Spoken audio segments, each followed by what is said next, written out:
Bueno, queridos amigos, gracias a los amigos del CIDICSEF por esta invitación. Es un placer estar con ustedes,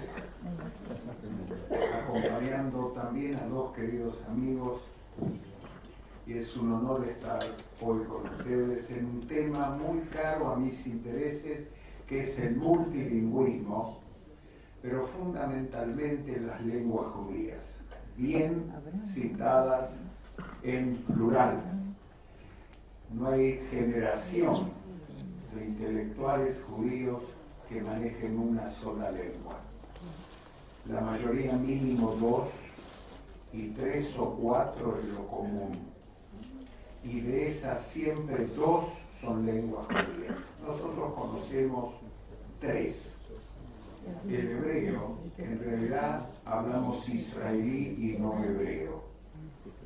Si yo diese una charla en hebreo clásico, la mitad no la entendería un alumno de la escuela secundaria en Israel. Y el israelí es fruto de ese hebreo más la exposición a otras lenguas. No podríamos decir en hebreo kol hakavod porque no existe. Y es una traducción exacta, literal, del inglés mandatario de los primeros años del siglo XX, all honor. No existe en hebreo kol hakavod. Es israelí. De la misma forma que un israelí no se podría dar una inyección sin el yiddish, porque le spritz es yiddish, y no saludaría ¿qué contás? Con el manishma, que es una traducción exacta del yiddish que no existía en el hebreo, porque no se lo hablaba, y es voserzich, traducción literal. Y lo mismo pasa con el aporte judío a otras lenguas que estuvieron expuestas a nuestra influencia. En español no se podría decir desmasalado, tipo que no tiene mazal, un shlimal, y un desmasalado en español, en castellano. Y un francés y un alemán sabe que en el slang de ellos, en las costas del Rin, un 90 es un contrabandista. Si yo hubiese dicho Schmuggler, entiende el alemán, digo contrabandista, entiende el francés, yo lo llamaba 90. El que habla un poquito de francés piense en 90 en francés y va a saber cómo se decía en el slang contrabandista. Para los que no saben francés, quatre-vingt-dix es contrabandista. Y así funcionan nuestras lenguas judías, en las cuales hay 23. Un judeo persa, 2 judeos árabes, un judeo español, judismo, jaquetía, yiddish, etc. Un yiddish, si Messi hubiese vivido antes de la expulsión, hablaría un yiddish catalán, que existía. Un griego, un latino, y algunos dicen un dialecto frailescano en México, pero ese es otro cantar. Así que vamos a pasar a presentar a los expositores de esta tarde, creo que es la mesa la última, y quiero presentar a Liliana Chukran de Benveniste, no sabía que era Chukran. Chukran. Gracias por la información. Y nos va a hablar de los esfuerzos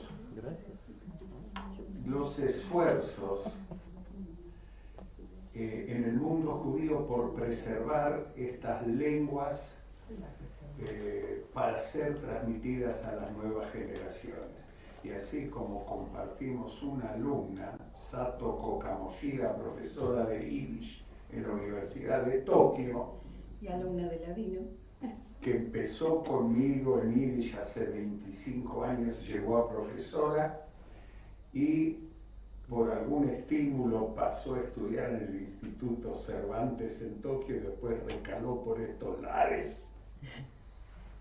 Así que Liliana nos va a hablar de sus esfuerzos o de los esfuerzos para la preservación de esta lengua, no solo para que sobreviva, sino para que continúe evolucionando. Es argentina, recibió en el 17 la nacionalidad española para sefardíes, una eximia cantante. Yo pensé que te iba a escuchar cantar. Es disertante en congresos y simposios, miembro del Concilio de Yadarim de la Autoridad Nacional del Ladino en Israel y embajadora de la Red de Juderías de España para representar a esta organización en América Latina. Recibió muchísimos premios, es co-directora y editora de isefarat.com, que recomiendo muy intensamente, y editora del Boletín Nacional Isefarat. Liliana, vamos a ver los esfuerzos por preservar el ladino. Muchas gracias. Es un amigo, Bueno, yo les quiero contar un poco los desafíos y estrategias, como dice el título, para la revitalización de una lengua en peligro, como se considera el ladino al día de hoy. Y a diferencia de todo lo que escuchamos, yo voy a hablar de tecnología en este momento, porque es lo que nos va a soportar y nos va a acercar a las próximas generaciones. Me pidieron que haga una breve introducción para los que no, a lo mejor no estaban al tanto. Yo le digo a la lengua ladino y no judeo-español, así que lo van a escuchar todo el tiempo en mi disertación. El ladino es la lengua hablada en el Imperio Otomano por los judíos sefaradíes expulsados de España en 1492. Es una lengua romance, derivada del español antiguo, desvinculada del castellano peninsular durante siglos, que fue empleada en el círculo familiar y se mantuvo a través de las generaciones, desarrollándose de manera diferenciada del español. Ha servido a lo largo de los siglos no solamente como medio de comunicación, sino también como un vehículo de identidad cultural, religiosa y literaria de las comunidades sefaradíes dispersas por el Mediterráneo, especialmente en Turquía, Grecia y los Balcanes. Actualmente, el ladino está considerado como una lengua en grave peligro de extinción, con una población de hablantes nativos en rápido decrecimiento, compuesta en su mayoría por personas de edad avanzada. Esto, claro, estoy hablando de los nativos hablantes, ¿no? Lo que llamamos los ladino hablantes o los ladino hablantes jalís. Desde hace largo tiempo escuchamos continuamente las predicciones de lingüistas, filósofos y sociólogos sobre la agonía del ladino, y es posible que estas predicciones se cumplan en algún momento. A pesar de que hablantes, activistas, investigadores y académicos se vienen esforzando desde mediados del siglo XX para alejar al ladino de este vaticinio definitivo y para que viva, crezca y enflorezca y goce de buena salud, como dirían nuestras abuelas. Estos precursores han utilizado todos los recursos que el siglo pasado les ofreció: periódicos, revistas, artículos, programas de radio, reuniones en casa, inclusive estudiar y examinar cuáles son las causas de la crisis en la cual se encuentra la lengua y buscar los medios más adecuados para idear una solución. Según Moshe Shaul, de bendicha memoria, en uno de sus artículos sobre el futuro del ladino, dice que las razones principales por las cuales todos los esfuerzos no han tenido el éxito esperado son principalmente la dispersión de los sefaradíes en pequeñas comunidades alrededor del mundo, lo que hace imposible que puedan tener actividades sociales y culturales que aseguren la cohesión de estas comunidades y aseguren también su identidad cultural. Y por otra parte, la falta de libros y otros materiales didácticos para la enseñanza del ladino de manera metódica, con manuales de estudio, libros de gramática, diccionarios, entre otras cosas. Y esto agrega también Moshe Shaul, y la falta de profesores que conozcan bien el ladino y tengan una formación pedagógica que permita enseñar la lengua en escuelas y en cursos de adultos. Y sobre este tema les digo que ya empezamos a trabajar en eso, Manuel y yo, no sé por dónde anda, estamos trabajando en eso con el Instituto Cervantes de Tel Aviv. Así que esperamos que pronto tengamos una generación de profesores de ladino certificados para el tema. Justamente por estas razones, la preservación del ladino se enfrenta a desafíos importantes, sobre todo debido al declive como una lengua materna. O sea, no tenemos un lugar donde hablarla, ni en las casas, ni geográficamente en lugar en el mundo donde sea obligación hablar la lengua. Contra todo pronóstico, en este siglo XXI continúan las iniciativas para mantenerlo vivo, incluyendo la investigación académica, la enseñanza en universidades y centros culturales, la promoción cultural y la reciente creación de manuales y textos para el conocimiento y aprendizaje de la lengua. Uno de los libros que vamos a conocer dentro de un rato de la mano de Manuel, El español sefardí, es un libro que será útil para los futuros hablantes de ladino. En esta presentación voy a abordar estas iniciativas para la preservación del ladino desde la perspectiva multidisciplinaria y en lugar de profundizar en las causas de su declive, voy a enumerar y destacar los esfuerzos orientados a su revitalización. Hoy los principales factores de riesgo se encuentran en la asimilación cultural, el envejecimiento de la población hablante, la falta de transmisión intergeneracional y la escasa presencia de la lengua en contextos formales de educación y medios de comunicación. Frente a esta situación, se realizan diversas iniciativas impulsadas por comunidades, particulares, investigadores, académicos e instituciones, a veces en conjunto y muchas de ellas en forma personal. Estas acciones incluyen la documentación lingüística, la digitalización de los textos históricos, la creación de diccionarios y estudios de gramática, la enseñanza del ladino en diferentes medios, así como la producción de contenidos culturales y artísticos contemporáneos como la música, el teatro y la literatura. En este contexto, ya situados plenamente en los recursos que ofrece el siglo XXI, es protagónico el papel de las nuevas tecnologías y las redes sociales como herramienta clave para conectar a los hablantes o futuros hablantes entre sí, y también promover el uso del ladino entre las nuevas generaciones. Es importante adoptar un enfoque comunitario y participativo que empodere a los hablantes nativos y a la vez ofrecer una normalización que le dé un marco unificado a los interesados en aprender la lengua, que serán en definitiva los nuevos hablantes, reconociendo al ladino no solo como un patrimonio lingüístico, sino como una expresión viva de la cultura sefaradí. La preservación del ladino representa un desafío significativo, pero también una oportunidad de reflexionar sobre la resiliencia de las lenguas minoritarias.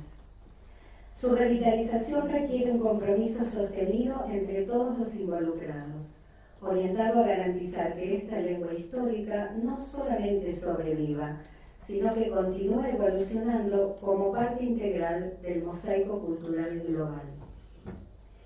El ladino muestra una brecha digital lingüística que hace referencia a la desigual distribución de recursos entre los idiomas hegemónicos y los que cuentan con un menor número de hablantes, y por tanto recibe menor apoyo institucional en cuanto a la accesibilidad, el uso, el impacto de las tecnologías de la formación, de la información y de la comunicación.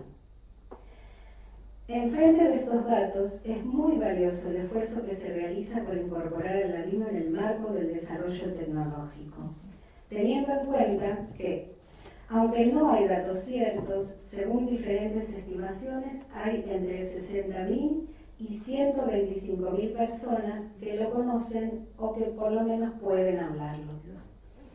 Actualmente, las nuevas tecnologías están cada vez más presentes en nuestra vida, especialmente en el día a día de los más jóvenes. Todas estas herramientas y programas comparten la información mediante soportes tecnológicos que abarcan desde las tecnologías clásicas, como la radio y la televisión, hasta las nuevas tecnologías centradas fundamentalmente en Internet.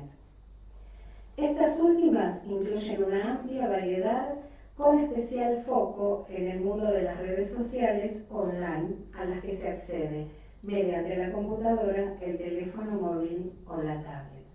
Y voy a compartir con ustedes algunas de las herramientas y recursos tecnológicos con los que contamos hoy y en los cuales estamos trabajando.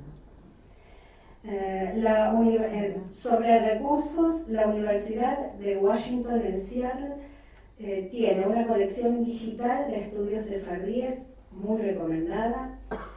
Trabaja en la digitalización de textos, periódicos y libros. La Universidad Hebrea de Jerusalén y la Universidad Pompeu Fabra de Barcelona, bajo la dirección de Albina Quintana, ofrece Codiaje y Coraje Ladino Corpus. Estos son, el primero es un corpus diacrónico anotado del judeo español que incluye muestras de texto clasificadas por tipo, periodo y orígenes geográficos desde el siglo XVI al siglo XXI, enriquecidos de forma automática o semiautomática con diferentes tipos de anotaciones lingüísticas.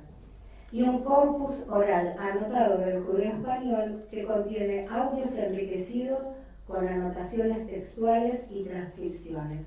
Todo esto en línea y disponible. Nuestro Centro Cultural Sefarad de Buenos Aires tiene una página web, sefarad.com, que tiene recursos, artículos, publicaciones y actividades en ladino. Tiene un canal de youtube.com/sefarad que tiene videos, documentales y música. Tenemos Spotify, digo tenemos porque es nuestro, de Marcelo y mío.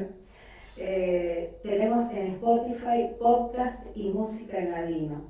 Tenemos la actividad de Encontros de Al-Had, que terminó hace un ratito, una actividad semanal en vivo con conferencias y reportajes en ladino y jaquetía. No se permite hablar en ninguna otra lengua. Tenemos la reproducción de materiales en ladino en Facebook y en Instagram. Y también tenemos unas 50 y en avance publicaciones de Mafalda en ladino y sopas de letras para practicar y aprender la lengua. El Instituto Mahalia Dumim ofrece en su página web recursos en ladino y algo interesantísimo que es el Tesoro de la Lengua, un diccionario amplio, histórico, online que está impulsado por el doctor Abner Pérez.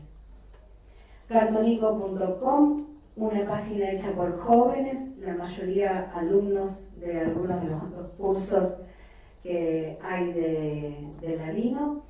Una página que tiene muchísimos recursos, tiene diccionario, tiene buscadores, proverbios, dichos.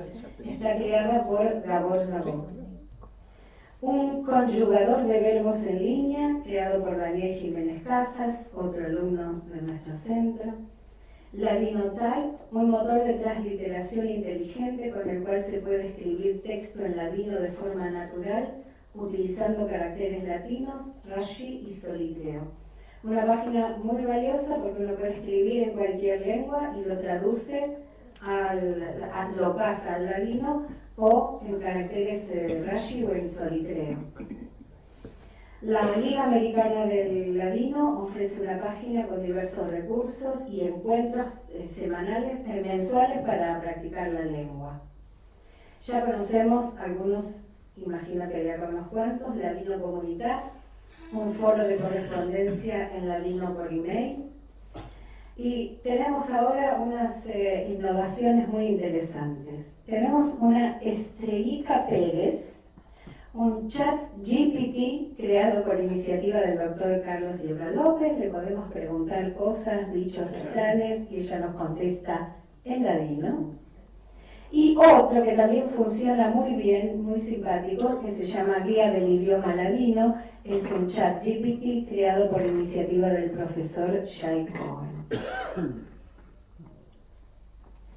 Tenemos cursos y tutoriales de ladino de diferentes procedencias, como dije antes, particulares, pero muchos también corresponden a universidades. 2 universidades en Israel tienen programas especiales para el estudio del ladino. El Instituto Salti de Estudios del Ladino en la Universidad Bar Ilan en Ramat Gan. La Universidad Hebrea de Jerusalén tiene un programa internacional de verano de ladino diseñado para preservar el idioma con la profesora Ilil Baum. La Autoridad Nacional del Ladino tiene 16 grupos de preservación de la lengua que se encuentran cada semana, y esto es bajo la dirección de Albert Israel. En Francia, la asociación Aquí Estamos ofrece cursos y talleres de nivel intermedio y avanzado con la profesora Marie-Christine Barol. Nuestro Centro Cultural Cerrado de Buenos Aires tiene un curso de 6 niveles online en vivo que incluye lengua, tradiciones, costumbres y literaturas conmigo. En Estados Unidos, el judío español se enseña en la Universidad de Pensilvania con la profesora Daisy Braverman, en la Universidad de California, que tiene UC Ladino, un programa estudiantil para el aprendizaje de la lengua. La Universidad de Binghamton tiene a Brian Kirchen, que está con cursos de ladino a nivel superior, y Dina Danon, que introduce a los estudiantes en las clases de ladino por medio de la historia sefaradí. Una página Ladino Linguist que tiene clases, también ofrece clases online con el profesor Brian Kirchen. Y Ladino 21, que ofrece clases con el doctor Carlos Yebra López. Y el Instituto Cervantes de Tel Aviv, que tiene talleres en ladino con el profesor Aldo Sebi y un curso de ladino con la profesora Esther Ruth.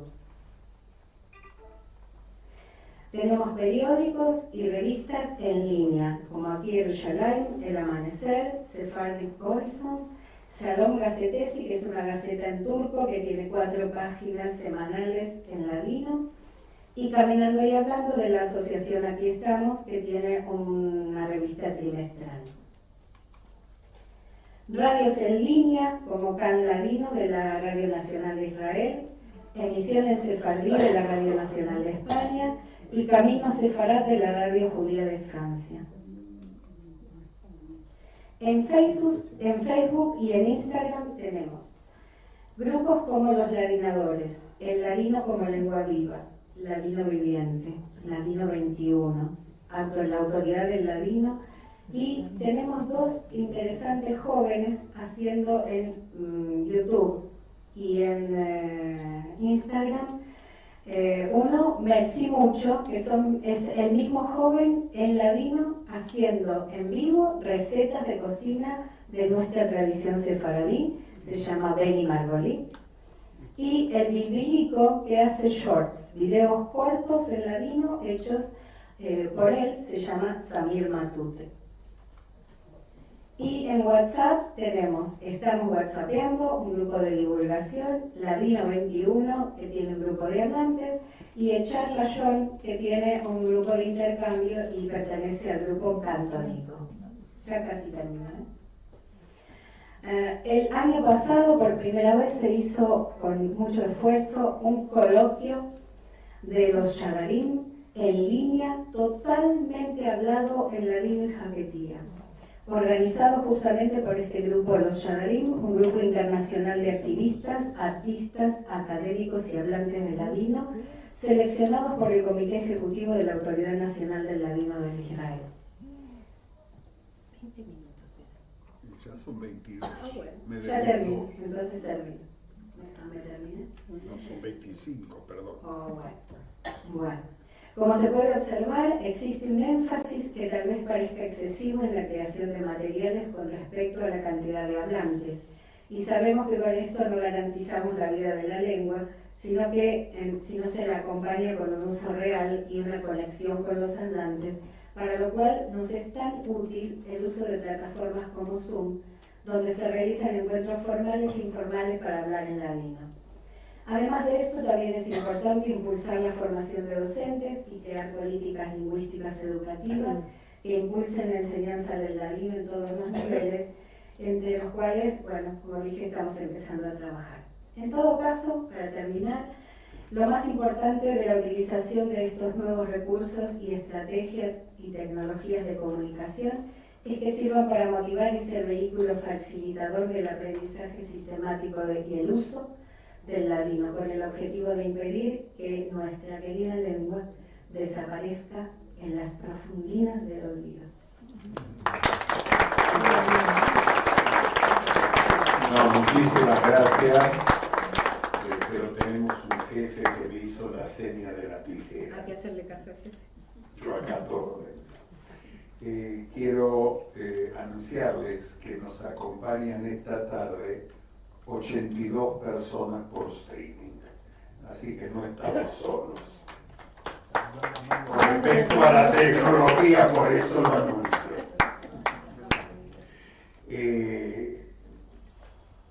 Voy a presentar a Leonardo Schenkman, el doctor Leonardo Schenkman, que es entrerriano por excelencia, doctor en Historia de la Universidad de Buenos Aires, es investigador y profesor en la Universidad Hebrea de Jerusalén, en el Departamento de Estudios Latinoamericanos y en el Instituto Harry Truman por el Avance de la Paz, autor de muchísimos libros de historia sobre migraciones y crítica literaria.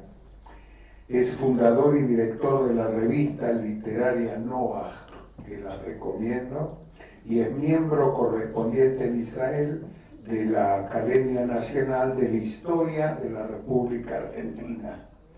Leonardo nos va a presentar la condición de familia multilingüe judía siria de la poeta, traductora y académica doctora Susana Romero Suez de la Universidad Nacional de Córdoba, y cómo el árabe, el ladino, el hebreo, el yiddish, el inglés y el francés en charlas y lecturas concurren en canciones y bailes, en recitados y cuentos provistos por los mayores.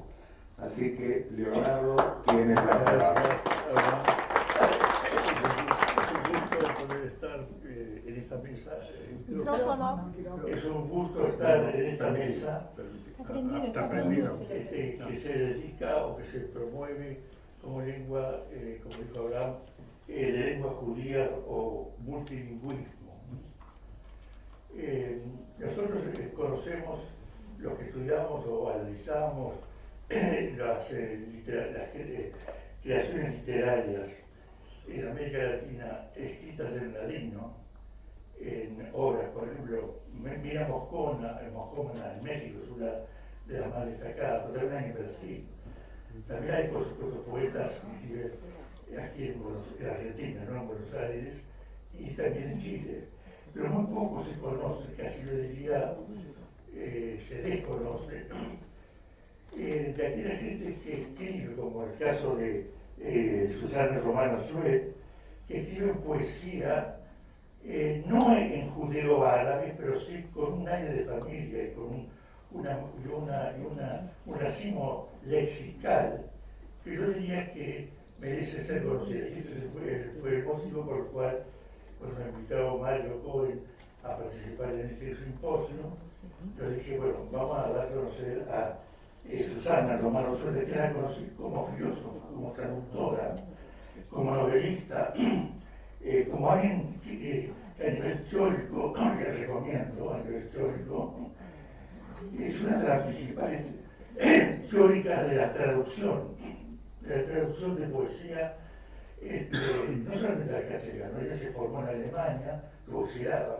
en la época de la dictadura, su doctorado lo hizo en Mannheim, y escribió 2 o 3 libros que simplemente lo menciono, no voy a entrar ahora a analizarlo, pero ustedes se van a dar cuenta por el enunciado a dónde apunta. Uno es la diáspora de la escritura, otro es una poética de la traducción poética del año 1995, que ya lo escribió cuando volvió del exilio, y la otra es la escritura en la diáspora, poética de traducción del año 1998. Pero a mí me interesó, para un libro que publiqué el año pasado, hace 2 años, incorporar algunos textos de lo que ella había escrito como poeta, no como teórica de la literatura,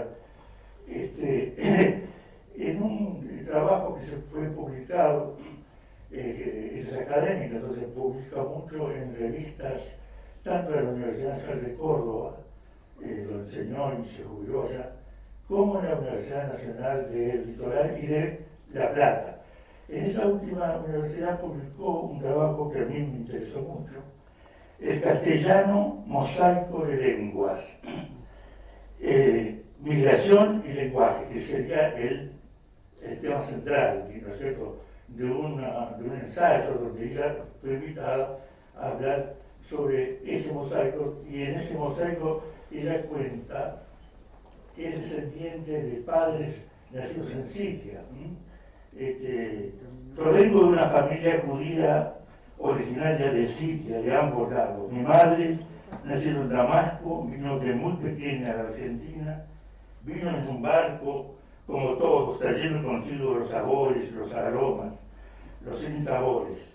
Su lengua era, y sigue siendo, el árabe, entreverado con el francés, la lengua culta de las familias acomodadas de Damasco. Por eso, mis tías, hermanas mayores de mi madre, se llamaban Adel o Rachel. A veces ellas tenían vergüenza en Damasco de que las oyeran hablar en árabe. La gente que sabía francés.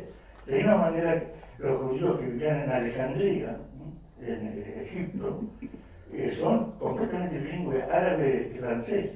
El francés en ese sentido formaría parte también del acervo lingüístico lexical de las lenguas judías.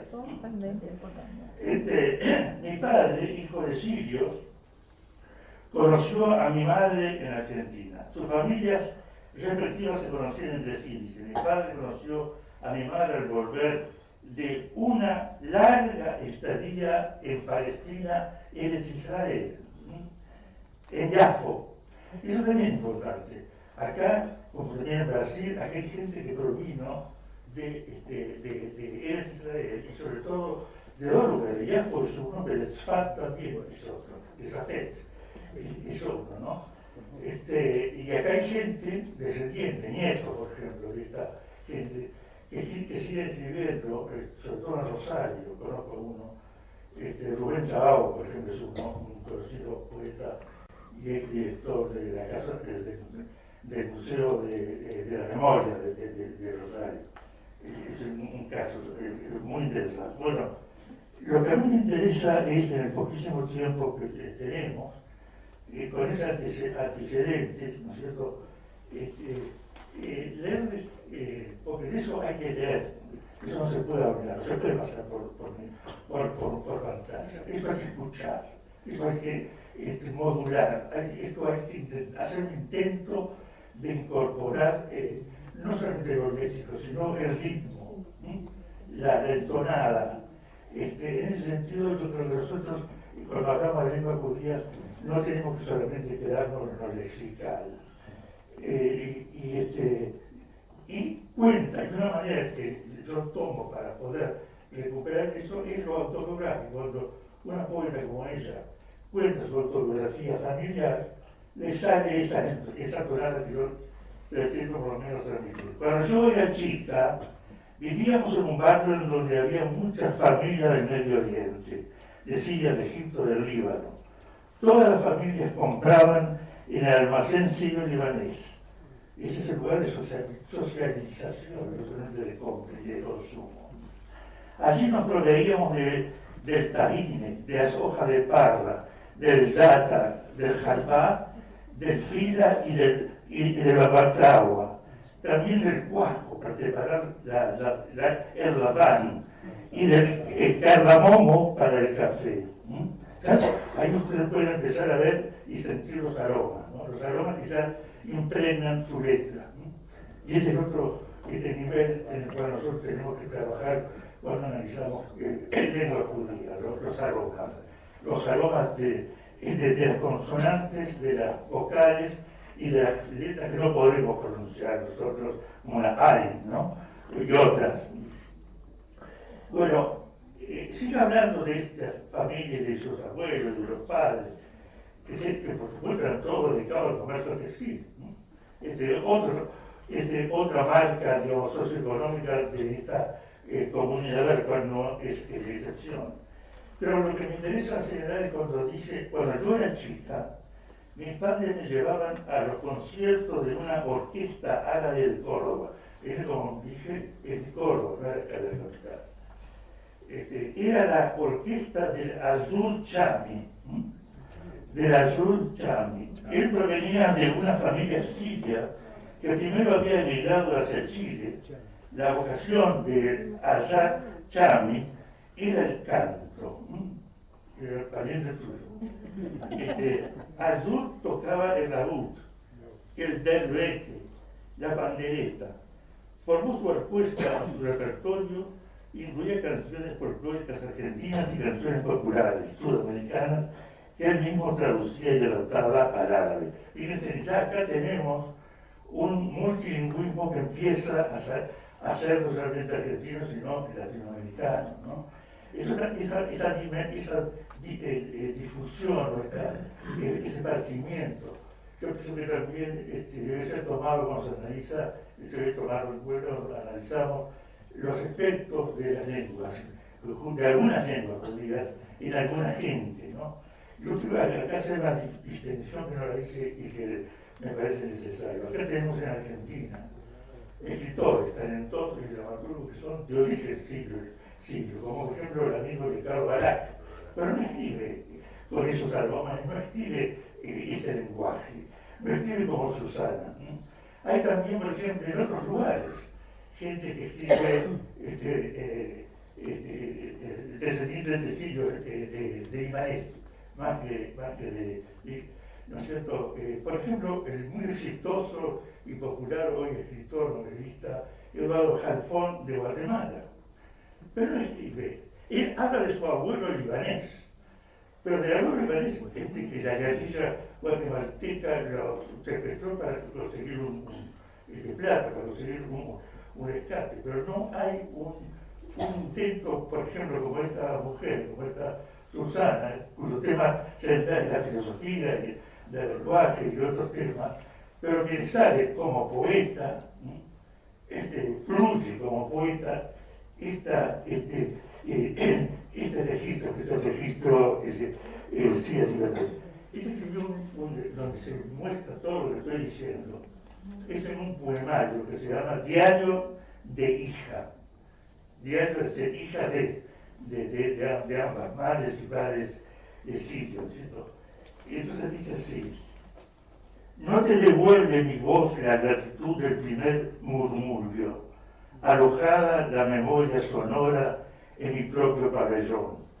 En la caracola del oído no entra mi saludo, no entra la palabra del mundo, ni la campanada del ángelus, ni del adiós. Entran los ruidos de la memoria, entra solamente el pregón del vendedor de cuajada en el mercado de Yafo, moja las comisuras, entra el lamento. Y a partir de estos recuerdos empieza para mi gusto, a escribir una poesía multilingüe, yo diría, y donde lo que importa, como ella misma lo describe, ella al mismo tiempo se comenta a sí mismo, ¿no? Hace una especie de comentario de su propia poesía. Dice: gutural materna, la lengua de Oriente rumia en la duna y en la alta barda costea los restos del coral y sangra. Carga los hijos en la espalda y no habla. Las rimas gorjean en la melodía del destierro, mientras las voces desentonan aquí y allá. Son las afonías de la despedida, son las endechas mudas, espigando la orilla del corazón bien dicho. De noche, los tártaros abandonan el desierto, merodean al borde del sueño, sacan provecho del cansancio y dejan prefijos encajados entre las palabras graves en las arcadas. Hoy he cedido a la entonación, a la rima pobre, a la desminencia, a la cancelación sonora de la procedencia. Me nace una frase monstruosa en un giro de aliento que alberga una pausa entre tono y tono.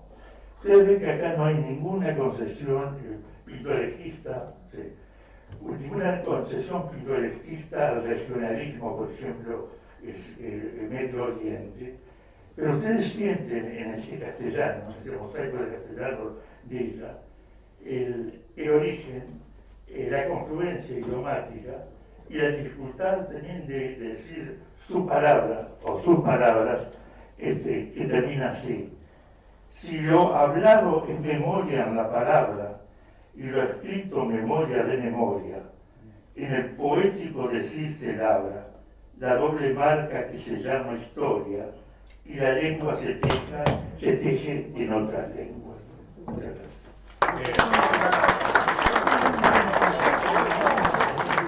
Muy lindo, me hizo acordar Natalio Gorín, un periodista, publicó un libro sobre Piazzolla, donde Piazzolla cuenta que su ritmo lo escuchó por primera vez en Brooklyn, donde su papá Nonino cortaba el pelo y él jugaba en la calle con los chicos judíos escuchando música klezmer. La música klezmer lo persiguió en su ritmo hasta el último día de su vida. Así que no es mi mamá, lamentablemente.